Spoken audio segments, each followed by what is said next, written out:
Bismillahirrahmanirrahim.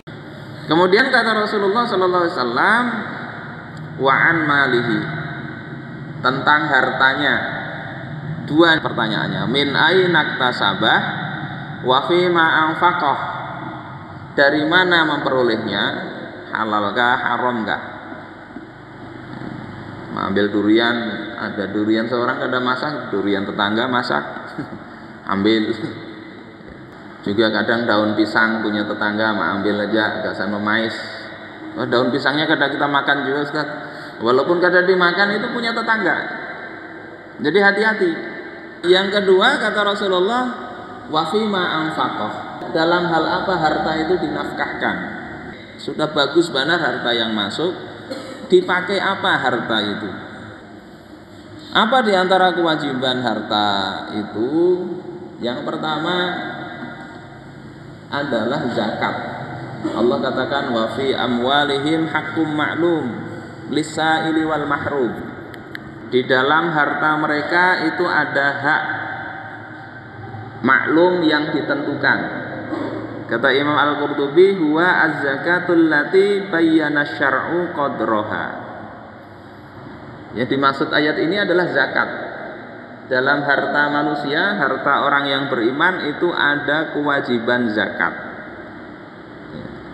Hak yang sudah ditentukan. Apa yang ditentukan? Pertama kadarnya. Kadarnya itu berapa? Kalau zakat perniagaan itu 2,5% setahun.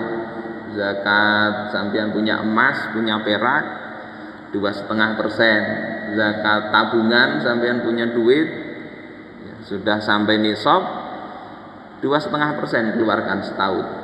Itu zakatnya. Itu haknya siapa? Haknya lisaili wal mahrum. Sail itu siapa? Orang yang minta-minta, yang kekurangan. Al mahrum itu orang yang bangkrut, nggak punya harta lagi, tapi ini kadang minta-minta.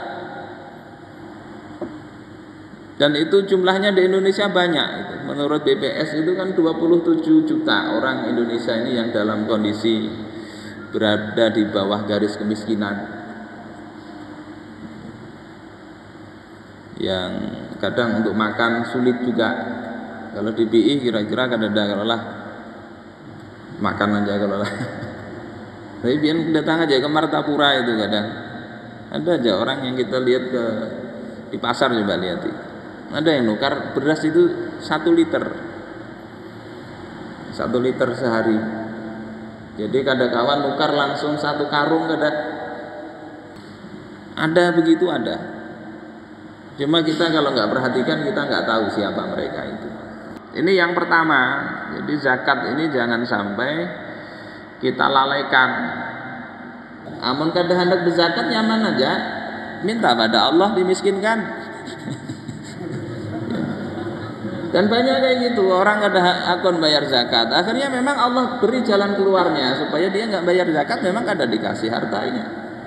Bikin aja bangkrut terus oleh Allah Subhanahu wa taala. Orang bisnis itu kadang banyak rugi gara-gara apa? Tersimpan hak orang nggak dia kasihkan. Zakat kada dia bayarkan. Banyak untung bangkrut. Salah satunya itu dia pakai hak orang. Yang kedua, harta kita walaupun halal, ini tadi kan halal ya, tapi wajib dikeluarkan karena itu hak orang. Yang kedua, nafkah. Kata Allah Subhanahu wa taala dalam Al-Qur'an, wa 'alal mauludi lahu rizquhunna wa kiswatuhunna bil ma'ruf.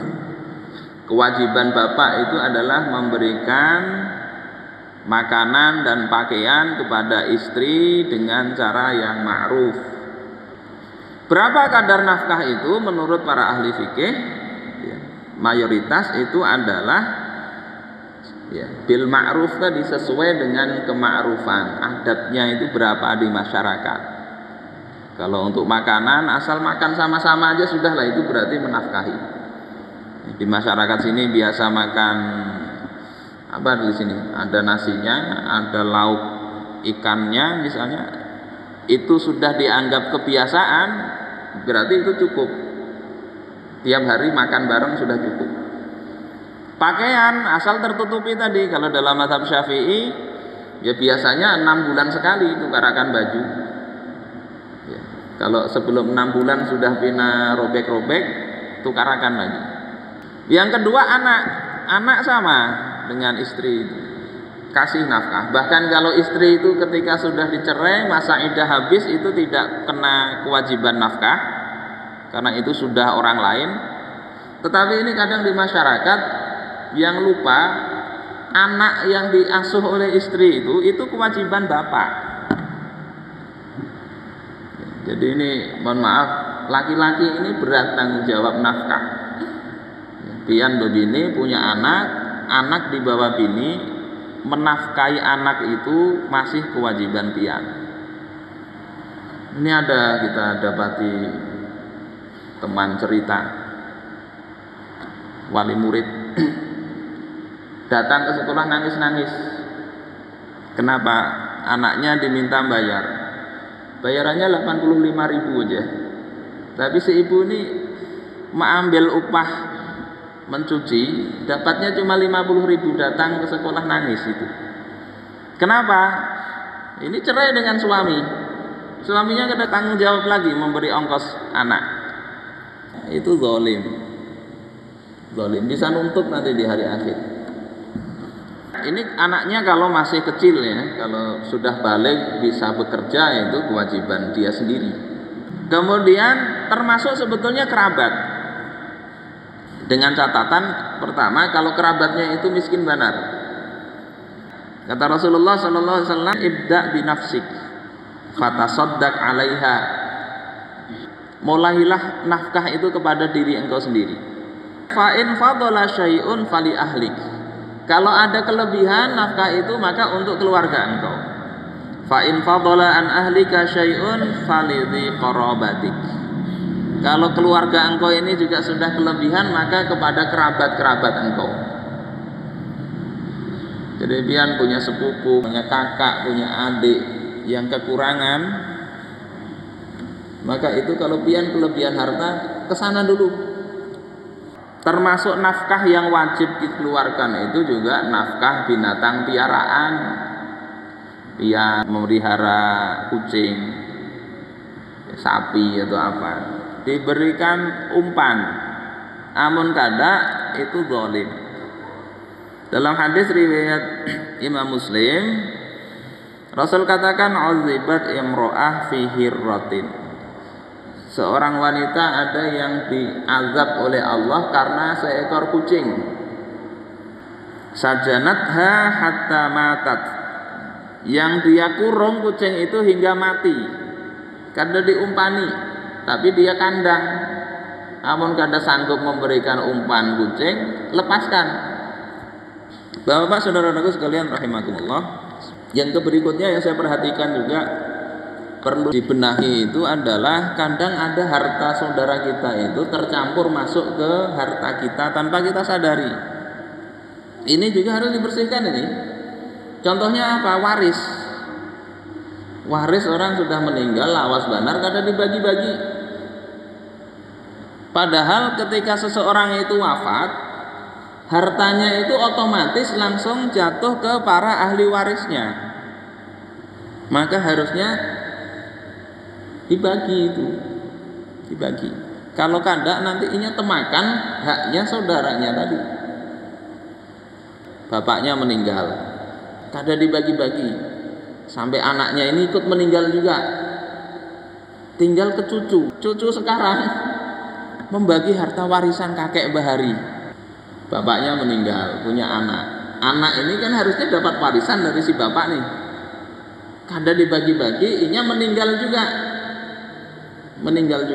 Berarti nanti inya punya anak ini dapat warisan dari bapaknya ini dapat warisan dari kakeknya yang belum dibagi. Iya kalau masih ada hartanya. Kalau sudah ludes coba temakan harta saudara. Makanya dalam Islam segera kalau sudah orang meninggal itu paling tidak dihitung dulu. Ya, setelah wasiat ditunaikan, penyelenggaraan jenazah sudah selesai, warisannya itu apa? minimal itu hitungannya Anda kumpulkan ahli waris, walaupun tidak mesti kalau rumah atau kebun itu langsung dijual, kada mesti jual. Yang jelas haknya itu loh, haknya si A, si B, si C ini berapa, tulis tanda tangani.